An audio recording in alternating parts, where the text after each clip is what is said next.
হ্যাঁ? খুব তো সমাজ সেবা করতেছো তাই না?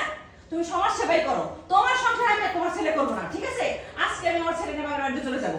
কি কথা বলছিলে আমারে? তুমি আমার ভবিষ্যৎ করে দিবা, আমার পার্লার করে দিবা, আমার বিজনেস এস্টাবলিশ করে দিবা। কই করছো? নিজের ছেলের ভবিষ্যৎ ঠিক মতো কি করছো তুমি? হ্যাঁ, নিজের ছেলের ভবিষ্যৎ কিন্তু ঠিক করো নাই। এই বড় হ্যারিং গেমস খেলো, ওটা ধরো ট্যাগ কিনতেছিলাম, সেই ট্যাগটা কিন্তু তুমি কিনো নাই। কি করতেছো তুমি? সমাজ সেবা করতেছো। আমার বাবা ঠিকই বলছিল, তোমার মতো বাদের মাসে বিয়ে করা আমার ঠিক হয়নি। প্রেমে তো লং হয়ে গেছিলাম, যে সব ক্যারিয়ার বাদে তোমার সাথে আমি বিয়ে করছি। কি বলছো তুমি আমার জন্য? আমার কোনো দোষ নাই, নানান মায়ের কাছের ভিতর দিয়া আমার এমন একটা জায়গায় নিয়ে এরা ফালাইছে, আমার আর উপায় নাই। উপায় নাই না? ফকির নিয়ে রেখেছো তখন ফকির নিয়ে থাকবা। সমাজ সেবা করো, আমার সংসার তোমার সাথে করা লাগবে না।